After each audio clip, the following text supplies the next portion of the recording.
Hello and welcome to Volusia Magazine. I'm Amber Osman. In this week's episode, the bikers are coming to town. We have tips on keeping all motorists safe, and the clerk of court is offering a group wedding right in the heart of Bike Week for local and visiting bikers.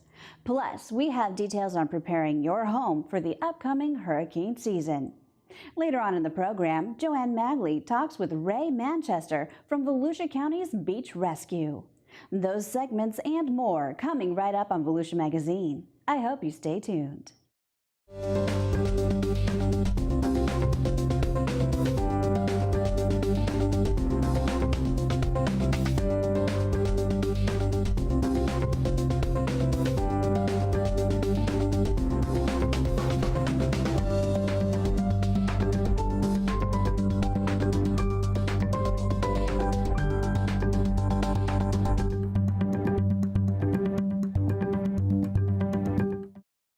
The roar of the race cars has left Volusia County, but another roar is already rolling in.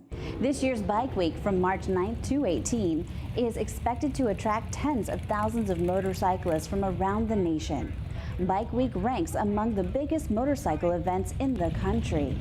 Many bikers congregate on Main Street in Daytona Beach and at Destination Daytona in Ormond Beach, but the week has truly become a county-wide event. Volusia County residents and visitors are encouraged to use extra caution when driving about town. Several years ago, the Volusia County Council launched a Look Twice, Save a Life campaign that is now being used statewide. Drivers of vehicles need to remember two things. There's going to be more motorcycles in the area, and sometimes they're hard to see. So those drivers need to take a second look before they pull out from a side street, an intersection, or make a left turn. Take that second look before you drive.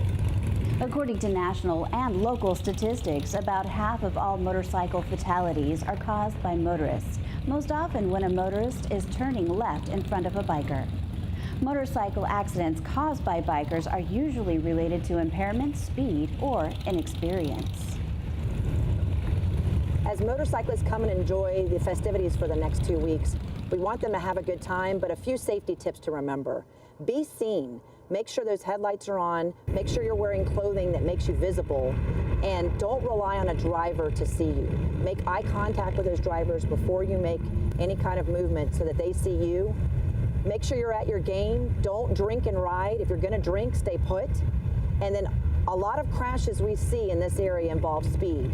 Don't do anything that you normally wouldn't do. Have a safe time here. If everybody obeys the law, everybody should have a good time safely. Do you love Bike Week? Do you love? If so, kick the dust off your motorcycle boots and pull out your leather jacket and hop on your hog because we've got an event for you. This year, Volusia County will bring a new kind of party to Bike Week. A wedding party. It's on Friday, March 16th that couples will converge on Main Street Station in Daytona Beach to declare their love and tie the knot.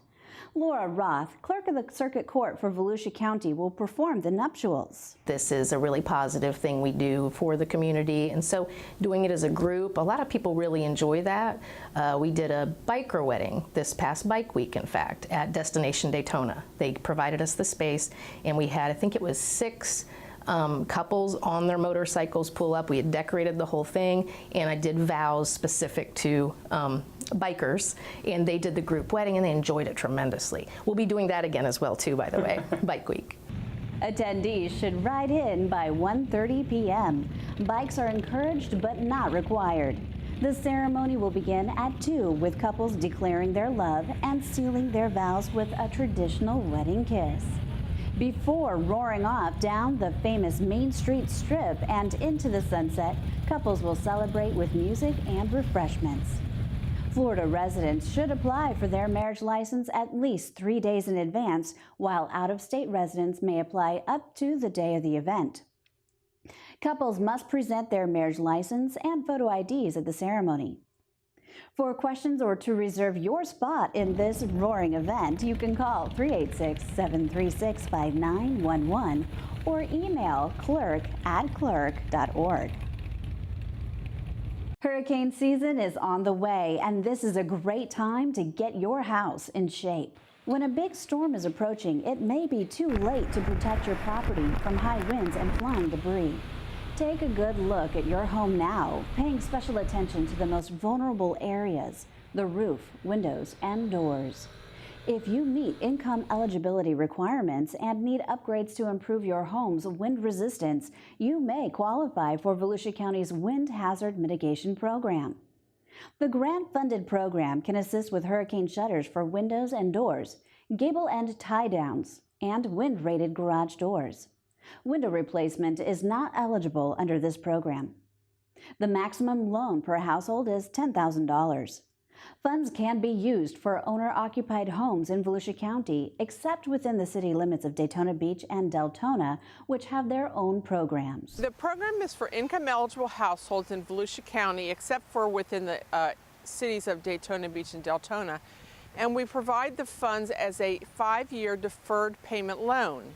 And that means that you would execute a loan and it would have a mortgage on your home, but it would be forgiven as long as you lived in the house for 5 years.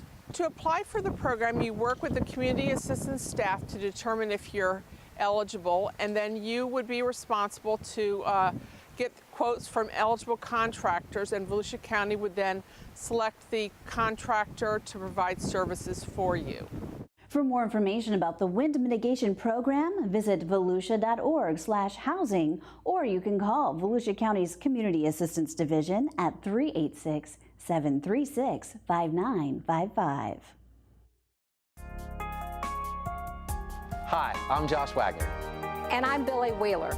During the planning stages of the Tomstead Veteran Memorial Bridge, people voiced their desire to have a Veterans Memorial Plaza on the northwest side of the bridge. The Veterans Memorial Plaza will create a special place in our community for people to reflect and connect with our fallen heroes. The proposed concept for the new Veterans Memorial Plaza is estimated to be a $1.2 million endeavor. Your donation will help us create a special place in our community in which we can honor Volusia County veterans from all military branches and military conflicts. To help fund our Veterans Memorial Plaza, visit veteransmemorialbridge.com or call Volusia County Accounting at 386-736-5933. We appreciate your support to create this lasting memorial for those who have served and continue to serve our country.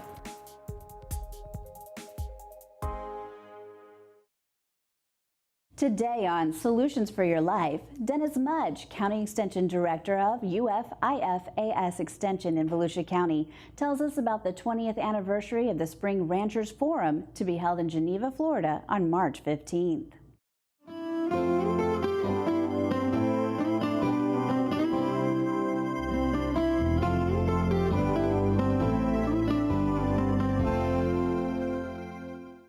Welcome to Solutions for Your Life. I'm Dennis Mudge, the Extension Director for UFIFAS in Volusia County. And today we're going to be talking about Spring Ranchers Forum, a special program that happens every year. One of the special things about the Spring Ranchers Forum is 20 years ago, I sat down with Imogene and Ed Yarborough, and we talked about the possibility of holding an event like this at a ranch rather than at an office or somewhere where we do University of Florida work. And we thought, why not come out here right to the field, an actual place where you could come and learn and see ranching for firsthand. Today I have J.K. Yarborough, the agent from Orange and Seminole County, with me. Since this is the 20th anniversary, we really wanted to have some special events. Some of the ones that were really highlighted and most appreciated throughout the past. Some of the ones that we're holding this time are shoot-side manners, which include some proper behaviors and techniques to have whenever you are putting cattle through a chute. We also have sprayer calibration. So whenever you go to spray herbicides and pesticides on your crops or weeds, we have proper calibration techniques to follow, and we're going to have a demonstration which will showcase that. So livestock agents are a big part of this. The local agents from Central Florida, what are they doing this year, JK? They'll be talking about some of the cool season varieties that we have in our demonstration plots. They're going to pick out one variety and talk about it specifically, how to properly grow it and harvest it. Anybody wants to come, this is their opportunity, they can, and they sign up online, right? Yes, sir, that's right. They can go to springrancherforum2008.eventbrite.com. So that's really great. So live animals, demonstration plots, professors from the university, out in the field, a wonderful day, all on March 15th. We often think about ranches in Florida being thousands of acres, and some of them are, but many folks that would like to get involved with ranching have maybe just 10 acres, and they're able to come to a class like the Spring Ranchers Forum. Maybe they came from another state, or maybe they've always lived in Florida and dreamed of having a few cows. Well, here's your chance, the Spring Ranchers Forum. Come out, spend the day with the livestock agents and the family, the Yarborough family, as they cook you a meal of steak and everything right out here on this special ranch. Now, you're co-chair this year, right? That's with right. me. With you. How fun is that?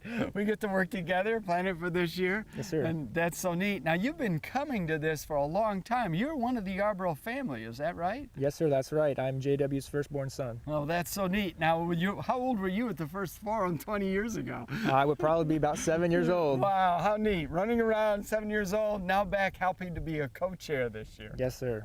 That's great. Now, will most of the Yarborough family be here? Yes, sir. Everyone who's from the area would definitely be there for sure. It's a big event, not just for the community, but for our family as well. And we have a local ranch cooked meal at the event. Yes, sir. Yeah, what do we have? What's the meat that we have at this event, JK? Ribeye steak. There you go. Ribeye steaks at the ranch. This particular event is a regional event. Folks from 9 counties and actually the entire state will come to it. It's really been a special event for Volusia County for 20 years because of its proximity. Geneva's just over the line, and this is a very large ranch. But you know, this type of ranching is possible today. A lot of the cattle ranchers lease land. They don't even own the land. They lease it. They buy their cows. They put their cattle on there. You learn about those types of things when you come out to a special event like Spring Ranchers Forum. March 15th, that third Thursday every year for 20 years. I hope it goes on forever, but this is a great opportunity while it's still here, the Spring Ranchers Forum. So saddle up and come on out to this ranch. Get a chance to see what it's really like, to learn about ranching in Florida. Well, thank you, JK. I'm really looking forward to this being a great event this year, the 20th year celebration. Yes, sir, I am too. So come out to a fun field event with Solutions for Your Life. I'm Dennis Mudge. Why wait until summer to have fun at camp? Children can enjoy group activities and field trips with Volusia County's spring break camps, which are being offered at 2 locations the week of March 12th. The Parks, Recreation, and Culture Division is planning week-long camps at Strickland Park in Daytona Beach and Gemini Springs in DeBary. Children ages 5 and up can take part in playground activities and escorted field trips to kid-friendly places. The fee for each camp is $65 a week, and advance registration is required. Parents can register their children for the Strickland Park Camp from noon to 5:30 p.m. March 5th, 7th, and 8th at the camp's Recreation Center.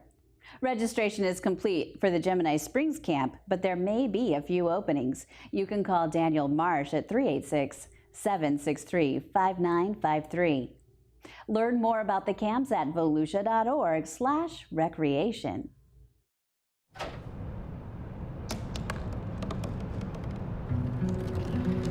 They said I couldn't dream.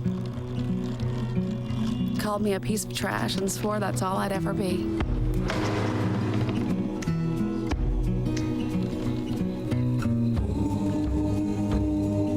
Said a bottle couldn't see the ocean.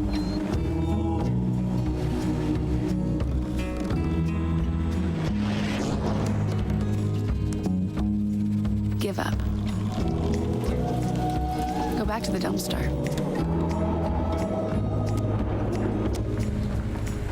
But I didn't listen.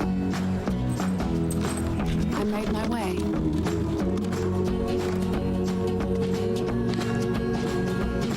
And now, I am what I've always wanted to be.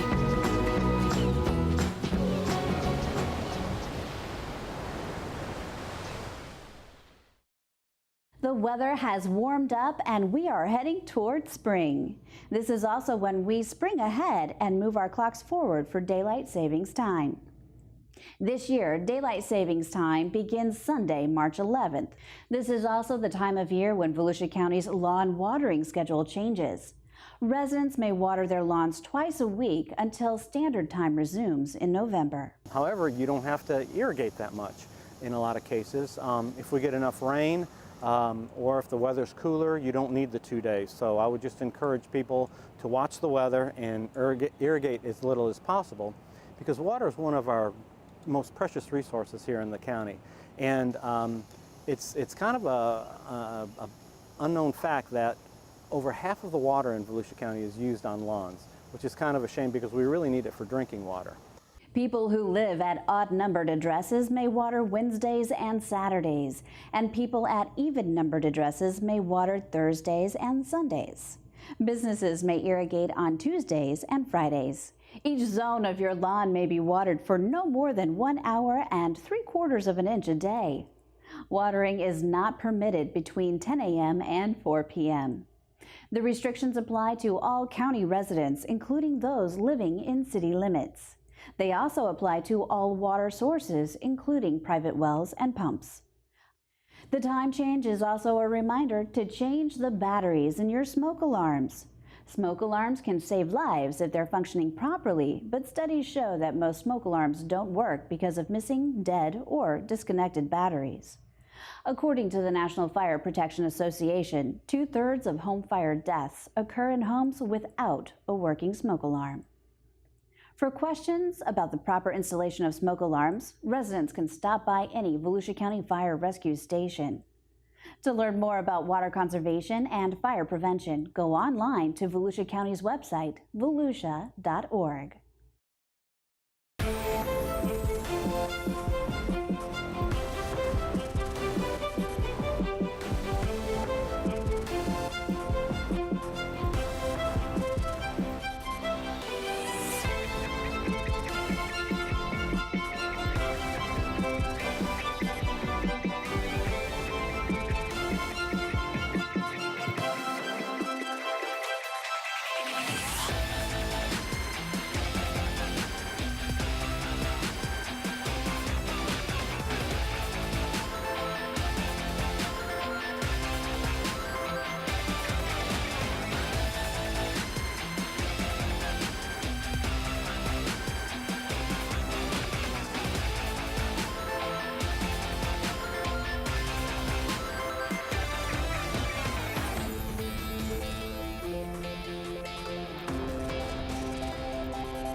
Let's join Community Information Director Joanne Magley in the studio with her guest Ray Manchester, Director of Volusia County's Beach Rescue.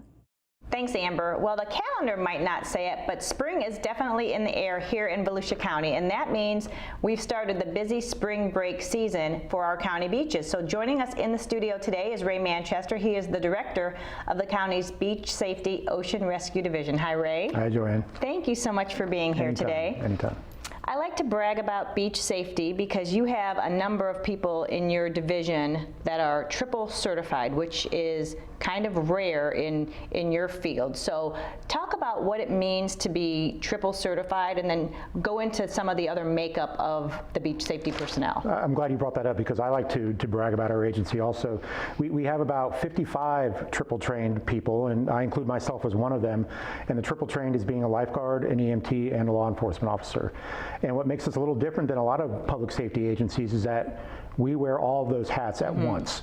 So in the course of a day, you can be doing anything that's law enforcement, EMS, or lifeguard related at any time.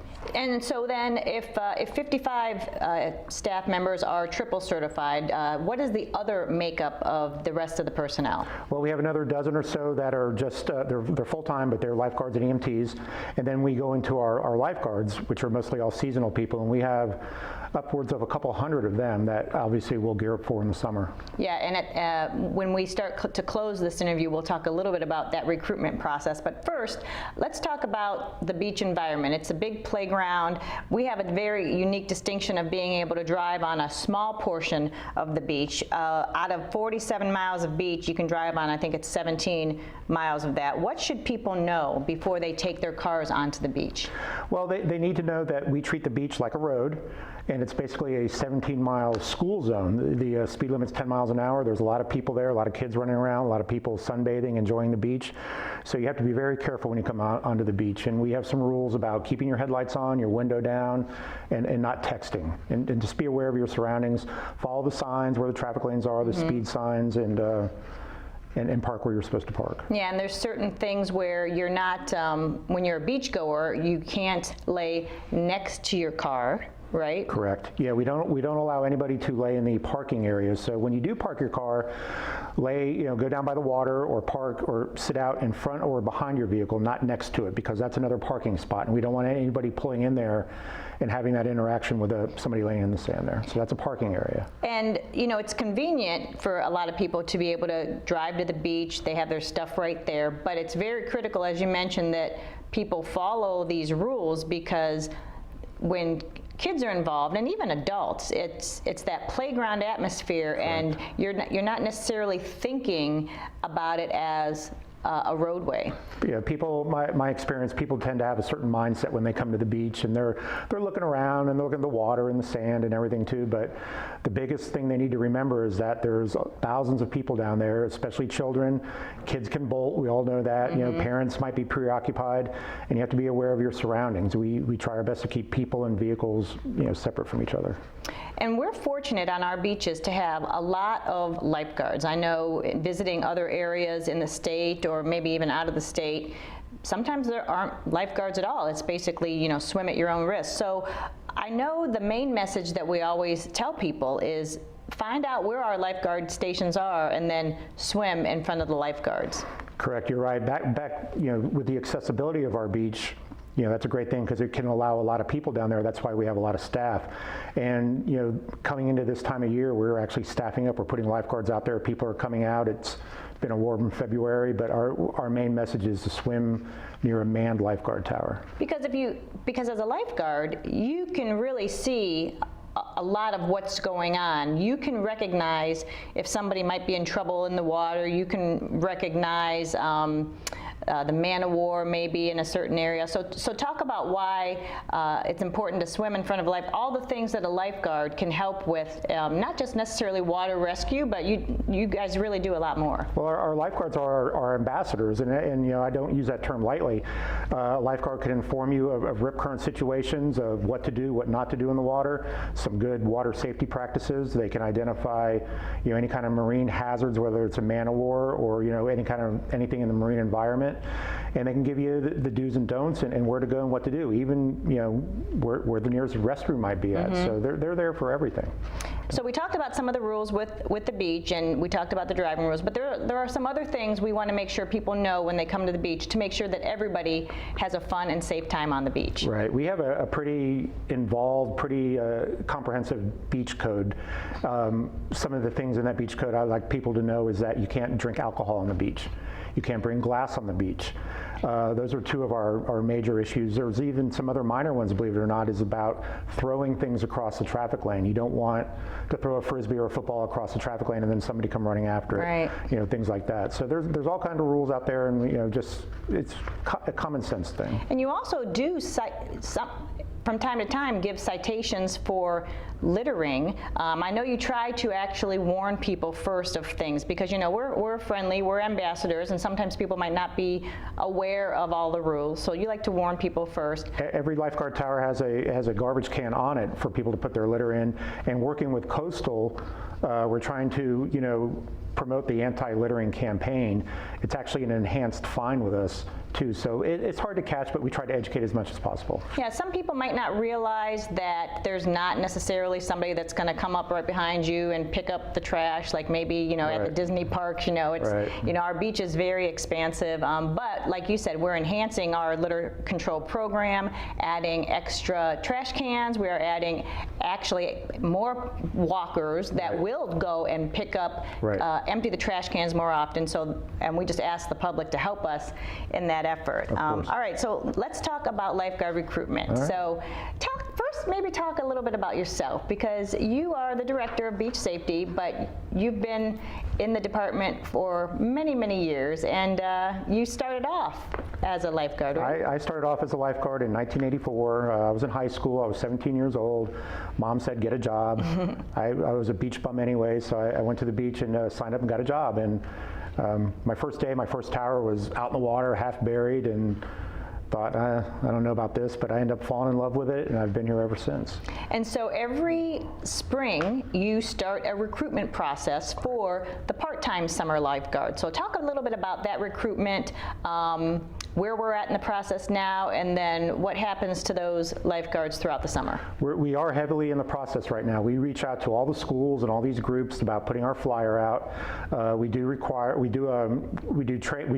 some tryouts, which has been these last couple Saturdays and a couple Saturdays to come up. You have to swim 500 meters in less than 10 minutes. And for 500 meters, that's, take your regular Olympic-sized pool, that's up and back 11 times. Up and back is one lap, so you have to do that 11 times in less than 10 minutes. And then once we get all those people together during spring break, when the schools are on spring break, we have our actual recruit class. So everybody who passed those requirements come in and they attend our recruit class. It's all week, and we see what they have and see if they got what it takes to be a lifeguard. And so how many do you hope to get in a season in general? How many lifeguards do you try to get on staff per season? We try to get up to about 150. That's new. We'll have guards that come back every year, to upwards of a couple hundred, 250, 300 guards. And a lot of times what you'll find is that as the guards go through college and graduate, that some of them come back. Some of them come back, and they start a career with beach safety. Yeah, those are good stories. We have a lot of, it can be a summer job, a high school job to a lot of these guys and girls, but some of them do come back after they go out in the real world and they realize, you know what, this beach thing kind of stuck with me, and they want to come back and pursue a career with us, which is a great story to tell. So before we close, I want to let people know that they should follow Beach Safety, Volusia County Beaches on Facebook. We update that page often, and that's where people can find the latest information on maybe ramps that have had to close due to high tide. Right. Weather conditions at any time could could cause tides to come up, and then you can't get on the beach. Right. The beach is still recovering from right. The beach is still recovering from the hurricanes, and we've actually had a pretty active winter with the northeasters and whatnot too. So the beach is in a state of recovery, but it does lead to sometimes extended closures to vehicles due to the tide sometimes. Yes, it's always open for pedestrians and people on bikes. Yeah. All right, well, Ray Manchester, Director of the county's Beach Safety Ocean Rescue Division, thank you so much for being here today. Thank you for having me, I appreciate it. Amber, back to you. Thanks, Joanne, and thank you for watching Volusia Magazine. If you have any questions about the show, you can feel free to give us a call at any of the numbers you see listed here, or you can log on to volusia.org and click on the News tab at the top of the screen to find us. And we hope you won't forget to listen to Volusia Today. That's Volusia County Government's weekly public radio broadcast. Volusia Today airs every Tuesday, Wednesday, and Sunday mornings on the local radio stations you see on your screen. For Volusia Magazine, I'm Amber Osmond, and I hope you have a wonderful evening.